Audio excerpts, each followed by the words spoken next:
Hey, what's up guys? This is Anthony from Anthony's Customs, and for this review, we are looking at the Premium DNA Battletoads General Slaughter, and he's too freaking big to go on the display stand and have his box, which is enormous, on the review table at the same time. So when we get to that point, I'll just show you some photos of the box.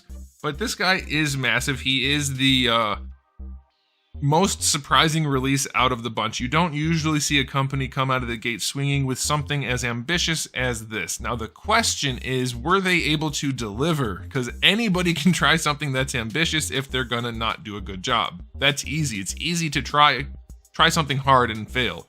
If you can do a good job, that's when it really makes a difference. I'm happy to say they're somewhere in the middle. I'm only halfway happy to say it. But there's definitely some good stuff to like about this, and then there's definitely some stuff to not like about it. It's maybe not as strong as some of the other releases, but in some ways it is. So we're going to talk about all of that. So let's go ahead and transition to the review, even though I have no stand to take him off of. Okay, so before we look at the figure, let's take a quick look at the package. I'm overlaying photos because it's too damn big. It's basically the same kind of packaging as all the other releases in the line. I think it's very nice packaging. Good photos of the figure, good photos of the sprites, good photos of the other figures, though that photo, the group shot, doesn't show how big the big guys actually are. They're way bigger than the Toads, and we'll do that in a height comparison in a minute. But it's a good package all around. It comes with a giant sleeve, which is not as good looking as the package, the basic package, the main package, so I don't know why they bothered, but they do have sleeves. Okay, so that's enough about the package. Here is the figure. Let's do a height measurement. He is bent a little bit. I think that's going to be the standard way to pose him because you don't really have too many options. We'll get to that. He stands 17.5 inches, and that's about 45 centimeters. All right, so like I said, he looks a lot smaller than he actually is in that one photo. Here he is up against Darwin. Darwin doesn't even reach from his waist to the top of his head. He's humongous. Here he is up against, where's the Battletoad? Here he is up against one of the Toads. He is about the same size as Darwin, give or take. And then here he is up against the other of the big bads, which was a really big figure. He only comes up to the rib cage. So this is a big one. Okay, question of the day. Will you buy something like this? Doesn't have to be this figure, but something like this because it's gonna look really cool in your collection, even if it has problems with articulation or other problems, for instance? Or would you not? For me, I'm not gonna be taking every figure in my collection down and playing with it. I'm not. It's like, okay, so some figures, they're good for bath time, but most figures aren't. Most figures are never gonna get touched once I put them in the shelf. So my primary focus is they need to look good while still being action figures. Otherwise, I would just buy statues. So for me, I really like that this looks awesome. You have no figures in your collection that look anything like this at this point, so I like that. I don't like that a lot of the problems he has are there, though. That's definitely a thing, and we're going to talk about that.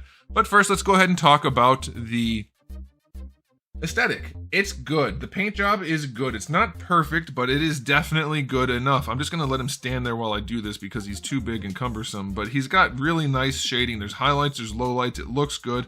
The little belt piece, even though mine has a scratch on it. The trunks have shading. The little skull has shading. His face, for instance, has a lot of shading around the eyes. The eyes are painted well. The mouth is painted well. Like, every part of him has some paint on it. I wish the horns were a little bit more separated in colors from the rest of him, but that's accurate to the source material enough, so that's okay. His shoulder pads, they look pretty good. I think the silver could be done a little bit more, or with a little bit more finesse, but they still look good. There's dry brushing, there's detailed paintwork, that's all fine. His Predator fishnets, they're sculpted on and they're painted pretty darn well. Like, they are up there in terms of clean paint jobs that I've seen. No real issues there. There's shading underneath them for the skin. I like that. The knee pads have shading, just like the diaper piece does. And then we do have the, how am I going to do this? All right, we have the detail work in the wrist thingies. These are actual separate pieces of plastic that look like links. I'll show you those as we go through the review. But yeah, he's a good looking figure. Is it perfect? No. But is it good enough? I would argue yes. Now, he is very expensive. Most of that comes down to size and probably production quantity. But there's a lot going on here to pay for also. That's a lot of paint. And according to Hasbro, this guy should be worth like $3,000–$4,000. especially on a unique sculpt. Wait a minute, he has raised what is similar to webbing. Goodness, guys, if this was a Hasbro figure, it would be worth at least a couple $100,000. So I think I'm okay with it. It looks pretty good. For the aesthetic, I'm gonna go 9 out of 10. It's solid. There's not a lot that needs to change. You can always put more paint on a figure, but it has paint just about everywhere. I'm pretty pleased with that. All right, now as far as accessories go, we do have the normal head that comes on him in the package, very well done. We have the one where he's kind of salivating and smiling. That looks really good. I like that. He's different horns. That's pretty cool. And then we have the one where he's all beat up, and that looks awesome. He's missing a tooth. He's got the blood, the cracked horns. Like, there's more effort into this one head sculpt than any one wave of Marvel Legends. And everybody always brings up how I use that as a reference. It's because it's Hasbro, maybe the biggest toy company in the world. I know they battle back and forth, and we're not counting Lego, but it's a fair comparison. All right, and then we have the 2 fist hands that come on him in the package and 2 grippy hands. That's it. Not the most accessories, but definitely enough. 8 out of 10. I'd like maybe a little bit more, but you know, more hands is always a good thing or something. I don't think he had any any weapons or anything. I don't remember for sure, but definitely good enough. Okay, so now we get to the part of the review that I'm not looking forward to because I don't know how I'm going to handle this big bulky thing. That's what she said, and so let's just dive into it. That's not what she said. Articulation for the head. I haven't pulled on it. Should we pull on it? Oh, that was pleasant. Okay, so there's at least, it feels like a single ball peg under here. That lets the neck move around, and then you can see we have a double ball peg right there. So let's see how it all works together. I have to say I'm pleasantly surprised with how easy it is to swap out the heads on all these different figures.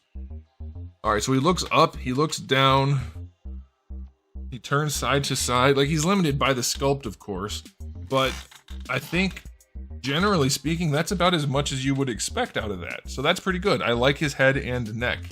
Now, for the shoulder pads, it's PVC, but it's hard PVC. That is not flexing out of the way of the articulation, which sucks because you can't bring his arm forward, not properly. You can bring it forward and out to the side and kind of turn his head a little bit, but not enough to, like, if he was holding one of the toads, for instance. So these definitely should have been soft. I wonder if I could pop those off and cast them and make soft versions. I bet you I could.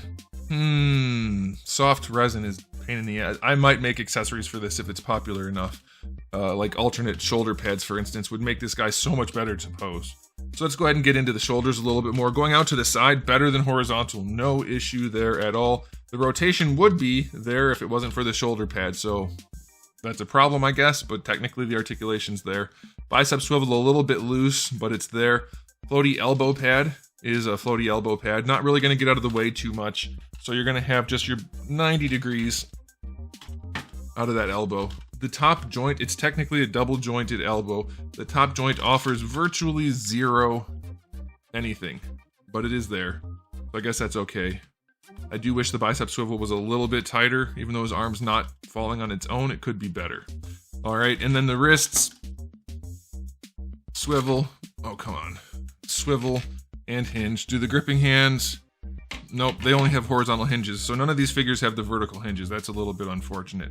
For his torso joint, his upper joint, his diaphragm joint, leans back pretty well. Surprisingly well, way better than the Battletoads.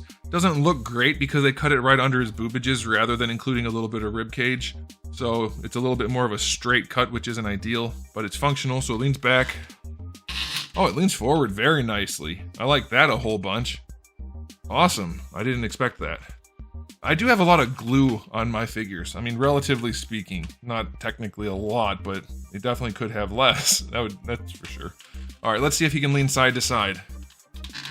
Not a ton, but it is there. It gets really weird looking back here, for sure. So I wouldn't lean him side to side too much, but that's a decent torso joint, and you do get some rotation out of that. You're gonna mostly wanna use the rotation down here at the waist because it's just your standard rotation. It does bump into this, and there's a little bit of paint transfer going on, but you do get a waist twist out of that. All right, now the worst part about this guy is the hips.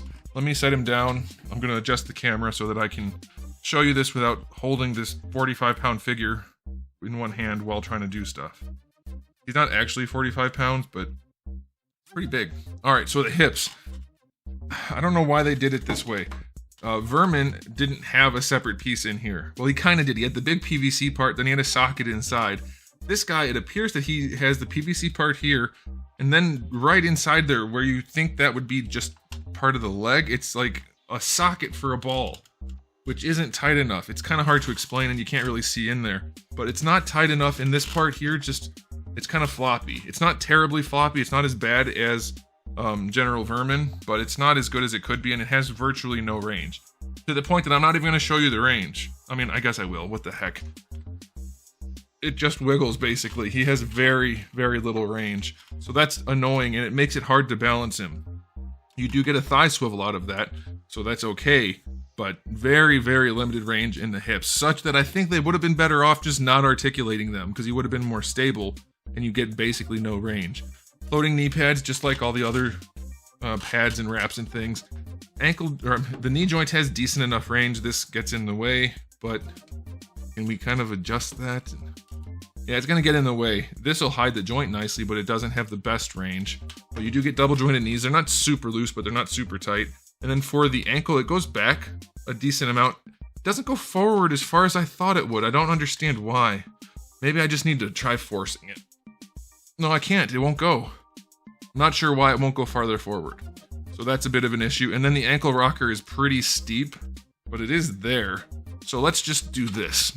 What you're gonna do, I think, is bend him, get his feet flat, which they do get flat, so that's a good thing. And you're never gonna touch his legs again. I think that's what's gonna happen. So this knee pad's upside down, it looks like.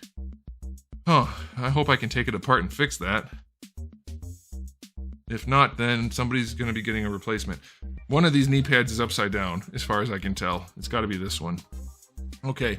So yeah, you can get his feet flat. He's not exactly the easiest figure to balance, but since you can get his feet flat and he's not incredibly floppy in the joints, it's better than the rat guy, than General Vermin, but he definitely still has an issue. And with a figure this big, any little issue in articulation kind of becomes a big issue, because even though they did their best to make him lightweight, he's got a lot of hollow parts. It's a problem. So his articulation's only going to get a 6 out of 10. We have the problem with the hips and getting him to stand just like the other guy, but otherwise it's pretty okay. I don't mind it. I don't mind it at all. So let's do a final verdict on this guy. I love the way it looks.